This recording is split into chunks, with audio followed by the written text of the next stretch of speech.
அனைத்து நல்வுள்ளங்களுக்கு வணக்கங்கள். மக்கள் மனதில் சேனல் நேயர்களுக்கு அன்புடன் வரவேற்கின்றேன். டாக்டர் மு. தணிகவேல். இன்று மருத்துவ பகுதியில் சிற்றம்மை குறித்து ஒரு சில வழிமுறைகள், அது எப்படி நமக்கு இந்த தொற்று வருது, இதை எப்படி கையாளலான்றதை இன்றைக்கி நம்ம விரிவாக பார்க்கலாம். இந்த வெய்ய காலம் ஸ்டார்ட் ஆகிடுச்சு. ரொம்ப உஷ்ணம் அதிகமாகும் நம்ம உடலில். இதை பற்றி போன பதிவில் நம்ம பார்த்துருந்தோம். அதாவது மம்ஸ் பற்றி பார்த்துருந்தோம். அதை எப்படி தீர்க்கணும், எப்படி நம்ம கையாளணுன்றதை நம்ம பார்த்தோம். இப்போது சிற்றம்மையை பற்றி நம்ம பார்க்க போகிறோம். இந்த சிற்றம்மையை பொறுத்த வரைக்கும் இது அதிதீவிர ஒரு தொற்றாக நம்ம இதை கருதலாம். இது கொடுக்குற பாதிப்பு பார்த்திங்கன்னா அதிகமாக தான் இருக்கும். இது எப்படி தொற்று வருது, அதை எப்படி அதை கையாளலாம், எந்தெந்த வகையில் கையாளலாம், அதுக்கான தீர்வுகள் என்னன்றதை இப்போ இந்த பதிவில் நம்ம பார்க்க போகிறோம். இதை நான் எக்ஸ்பிளைன் பண்ணுறேன். அதுக்கு மருத்துவன்றது ரொம்ப முக்கியமான ஒரு விஷயமாக பார்க்கப்படுது. இது எல்லா காலகட்டத்திலையும் நோய் தீவிரம் அடைஞ்சிக்கிட்டே இருக்குது. அதுக்கான மருந்துகள், அதுக்கான டெக்னிக்கல் முறைகள் எல்லாமே ரொம்ப பல வகையில் கையாண்டுருக்கிறாங்க. ரொம்ப நுணுக்கமாக பார்க்க வேண்டிய ஒரு விஷயம். அதனால தான் இந்த பதிவுகளை நான் பதிவு பண்ணுறேன். ஸோ இப்போது நேரடியாக இந்த சிற்றம்மையை பற்றி நம்ம பார்க்கலாம். ரொம்ப அதிதீவிர நோயின்னு நான் சொல்லியிருக்கேன். இதை எப்படி கையாளலாம், எப்படி அது முதல் தொற்று வருது அப்படின்னும் போது, இது அதிகப்படியான உஷ்ணத்தினால, நோய் எதிர்ப்பு சக்தி குறைவுனாலேயும், ஊட்டச்சத்து குறைபாடு அப்படின்னு சொல்லுவாங்க இல்லைங்களா, அந்த மாதிரி இருக்குது. குழந்தைகளை இது அதிகமாக தாக்குது. 10 வயது சிறுவர்களை இது அதிகமாக தாக்குது. அதுக்காக பெரியவங்களுக்கு வராதுன்னெலாம் கிடையாது. இளைஞர்கள் வருது, யுவதிகளுக்கு வருது, முதியோர்களுக்கும் இது வருது. பட் இது வரும்போது அதிக தீவிரமாக வர்றதுக்கு காரணம் என்னன்னு அதிகமாக இந்த ஊட்டச்சத்து குறைபாடுனால தான். ஸோ இந்த எதிர்ப்பு சக்தி குறைவுனால இது ஈஸியாக இது அட்டாக் ஆகுது. இந்த கிருமிகள் பொறுத்த வரைக்கும் வைரஸ் கிருமியாக தான் இதை நம்ம பார்க்குறோம். வெரிசிலா சாஸ்டர் அப்படின்னு சொல்லிட்டு அது ஒரு ஆங்கிலத்தில் சொல்கிறாங்க. இந்த கிருமியை பொறுத்த வரைக்கும் இது எப்படி நமக்கு இந்த சீதோஷ்ண நிலைக்கு, இந்த வெயில் நேரத்தில் ஓவர் ஹீட் ப்ரொடியூஸ் ஆகும்போது குடிக்கிற தண்ணி சுகாதாரமாக இல்லாமல் இருக்கும். நம்ம உணவில் போஷாக்கு இல்லாமல் இருக்கும். உணவு ஊட்டச்சத்து குறைவாக இருக்கும். நல்ல பழங்கள் எதுவும் நம்ம சாப்பிட்ருக்க மாட்டோம். தண்ணி மாற்றி குடிக்கிறோம். இந்த மாதிரி பல விஷயங்கள்னால நம்ம உடல் உஷ்ணம் அதிகமாகிறதுனால இந்த மாதிரி ஒரு சில தொற்றுகள் வருது. இதை எப்படி எங்கேருந்து ஸ்டார்ட் ஆகுதுன்னு பார்த்திங்கன்னா, இந்த நாசில் மூக்கில் பார்த்திங்கன்னா சளி மூலியமாக, இந்த சளியில் அந்த கிருமிகள் அதிகமாக அது தேக்கமடையுது. அது இருமும் போதோ, இந்த சளி வரும்போது அதை நம்ம சிறு துண்டுகளில் துடைச்சி, இல்லை டவல் யூஸ் பண்ணுறோம், அதில் துடைச்சி இதெல்லாம் பண்ணும்போது அது நம்ம கீழே வைக்கும் போதோ, இல்லை அது டேபிள் மேலே வைக்கிறாங்க, அதை தன்னை அறியாமல் ஒரு சில இடத்துல வைக்கிறாங்க. அந்த இடத்துல அந்த கிருமிகள் எல்லாமே ஸ்ப்ரெட் ஆகிடும். அந்த இடத்துல பக்கத்தில் இருக்கிறவங்களும் எதனா டச் பண்ணாலும், இல்லை அந்த பக்கமாக போனால் கூட அந்த காற்று மூலியமாகவே, அந்த சுவாசம் அவங்கக்கிட்ட மூலிமா இது பரவக்கூடிய ஒரு விஷயம். ஸோ இதை ரொம்ப கேர்ஃபுல்லாக பார்க்கணும். அப்படி பாதிக்கப்பட்டவங்களை நீங்கள் தனிமைப்படுத்தணும். முதல்ல தனிமைப்படுத்துறது மட்டும் இல்லை, அவங்களுக்கு உண்டான ஒரு சுத்தமான ஒரு சூழலை அமைச்சு கொடுக்கணும்.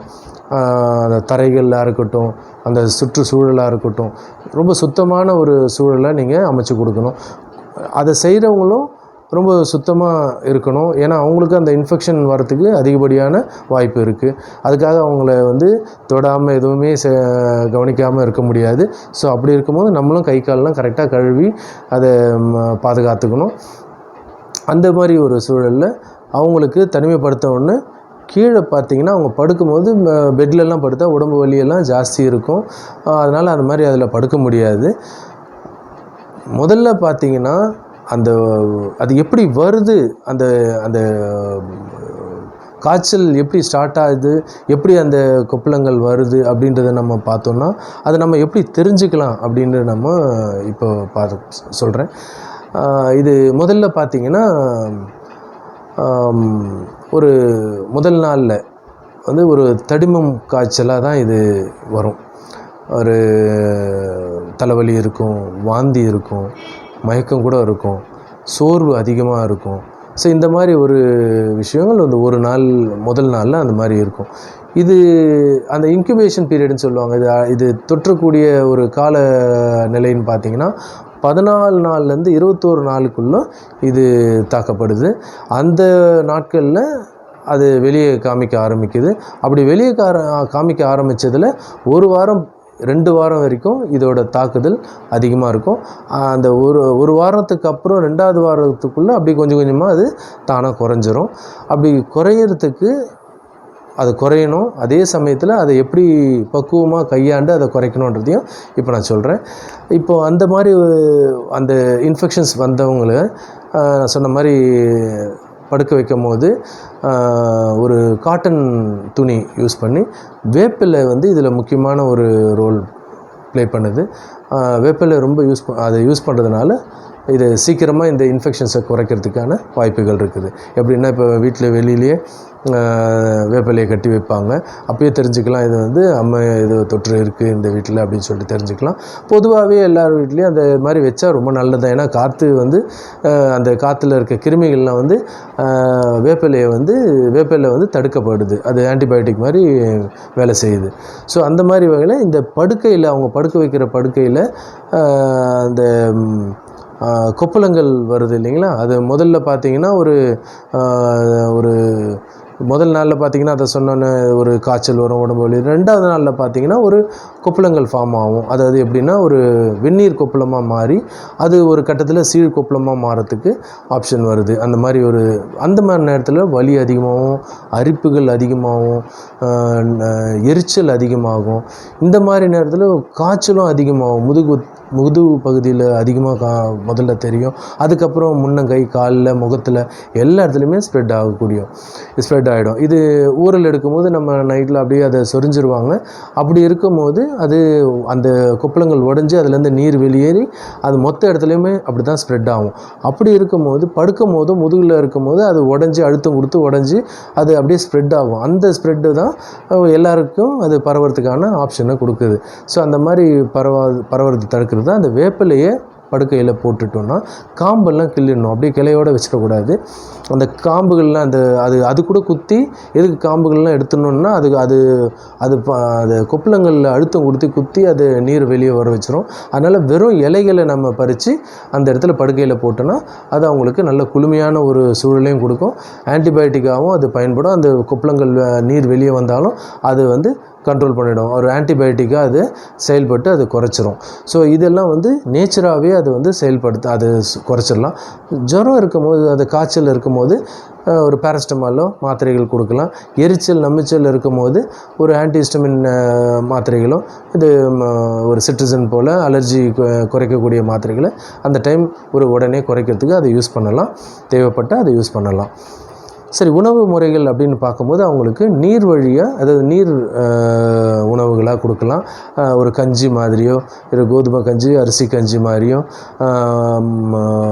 ஜூஸ், பழச்சாறுகள் மாதிரியும், மோர், இளநீர், இந்த மாதிரி வகைகள் தான் இதை கொடுத்துட்ருக்கணும். அப்போ தான் உடம்பு குளுமையாகவும் அவங்களுக்கு சத்துக்கள் உடம்புல நல்லா சேர ஆரம்பிச்சிடும். இந்த மாதிரி கொடுக்க அவங்களுக்கு கொஞ்சம் எதிர்ப்பு சக்திகள் நல்லா கூட இந்த தொற்றோட தீவிரம் கொஞ்சம் கொஞ்சமாக படிப்படியாக இது குறைஞ்சிட்டு வந்துடும். இந்த உணவுகள் கொடுக்க அதுக்கு ரொம்ப அவங்களுக்கு எதிர்ப்பு சக்தி நல்லா கூடும், அந்த உடம்பு குளுமையும் ஆகும். அதனால் இந்த மாதிரி உணவுகள் கொடுக்கறது நல்லது. அந்த நேரத்தில் இவங்களை முடிஞ்ச வரைக்கும் அதை குளிக்க வைக்க முடியாத சூழல் இருக்கும். அந்த ஒரு வார காலத்தில் அந்த எரிச்சல்லாம் இருக்கும். அப்போது ஒரு விதவிதப்பான தண்ணீர், அந்த தண்ணியில் வேப்பிலை இலையும் போட்டுட்டு கொஞ்சம் மஞ்சத்தூளும் போட்டு அந்த தண்ணியை வச்சு உடம்பை தொடச்சி எடுக்கலாம். அது கழுவி விடலாம். இப்படி தான் பண்ணணும். நம்ம கைகளையும் சுத்தமாக கழுவி அதை பாதுகாத்துக்கணும். வேப்பிலையை கூட அரைச்சி கூட அதை அந்த பேஸ்ட் மாதிரி தன்மை வந்து அதை வந்து அந்த கொப்பளங்கள் மேலே எங்கெல்லாம் அந்த அப்பியர் ஆகிருக்கோ அதில் எல்லாம் கூட தடவலாம். அது ஒரு களிமம் மாதிரி யூஸ் பண்ணலாம். அது இன்னும் வெகு விரைவாக அது குறையிறதுக்கு வாய்ப்பு கொடுக்கும். இந்த மாதிரி தான் அதை வந்து கண்ட்ரோல் பண்ணணும். அந்த காலகட்டத்தில் பார்த்திங்கன்னா அதிகப்படியாக அவங்க இந்த எலக்ட்ரால் போல் ஒரு